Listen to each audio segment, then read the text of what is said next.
يوسف بالعمري الباك الشمال المرشح بشكل قوي جدا، وقد يكون خلاص انتقل للنادي الاهلي في الميركاتو الشتوي المقبل. ولكن انا النهارده جاي علشان احلل يوسف بالعمري، وايضا اسال بعض الاسئله اللي بسالها في كل فيديو. هل يوسف بالعمري يستحق الانضمام للنادي الاهلي؟ هل يوسف بالعمري الباك الشمال المناسب للنادي الاهلي؟ هجاوب على الاسئله دي. ما تنساش تصلي على النبي عليه افضل الصلاه والسلام، لايك والاشتراك في القناه، ويلا بينا.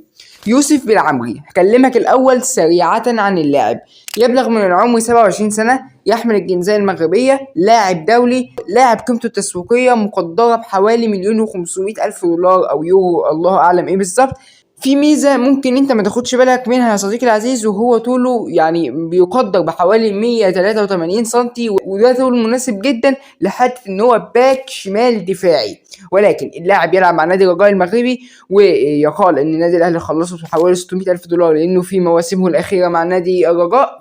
ولكن بقى ايه هي احصائيات اللاعب؟ يعني اللاعب لعب قد ايه، هل سجل، هل صنع، وهكذا يا صديقي. في موسم 2025 2026 لعب 7 لقاءات مع الرجاء المغربي، لم يسجل ولا هدف ولم يصنع ولا تمريره حاسمه.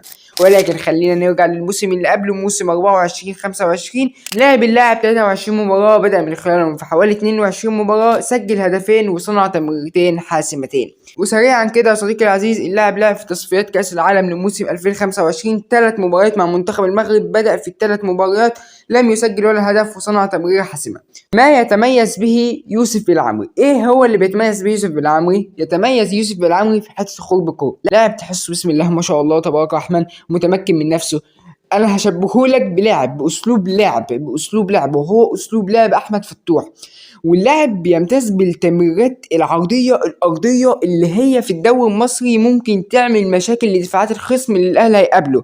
واعتقد ان هو يعني باك دولي مع منتخب قوي جدا جدا زي منتخب المغرب، فده شيء مميز جدا لباك شمال يستحق الانضمام للنادي الاهلي. ولكن خلينا بقى نجاوب على اسئلتنا. هل يوسف بالعمري يستحق الانضمام للنادي الاهلي؟ طبعا. هو دي ما فيهاش كلام، ما فيهاش نقاش، ما فيهاش اي انواع الكلام والنقاش. دي لاعب دولي، لاعب يعني اللي فعلا الاهلي محتاجه في المركز ده. فبدون كلام كتير، نعم ان شاء الله بعون الله يوسف بالعمري يستحق الانضمام للنادي الاهلي. هل يوسف بالعمري هو الباك الشمال بقى المناسب للنادي الاهلي؟ خلينا نشوف. يوسف بالعمري النادي الاهلي يفتقد في حته اللي يرفع العرضيات، مع احترامي لكوكا ومع احترامي لكل اللعيبه، فكوكا خط وسط اول لما بدا يعني على ما اعتقد. فيوسف بالعمري في حته العرضيات مميز، في حته التراب القوه مميز، ان شاء الله يكون في حته الدفاع كويس كمان، وان هو بيتميز بالطول القامه الكويس جدا، لاعب دولي. وهفضل ازيد واعيد في حته لاعب دولي مع منتخب المغرب اللي هو يعتبر من اقوى منتخبات قاره افريقيا. فبعون الله اللاعب لو انتقل للنادي الاهلي، والكلام اللي بيتقال ده حقيقه ان خلاص النادي الاهلي خلصه، فده شيء يعني جميل جدا للنادي الاهلي. وما ننساش لتاني مره تصلي على النبي عليه افضل الصلاه والسلام، لايك والاشتراك في القناه، وانتظر فيديو الخلاصه في بابلو سباغ، وايضا مقارنه خوان بزيره بزيزو. والسلام عليكم.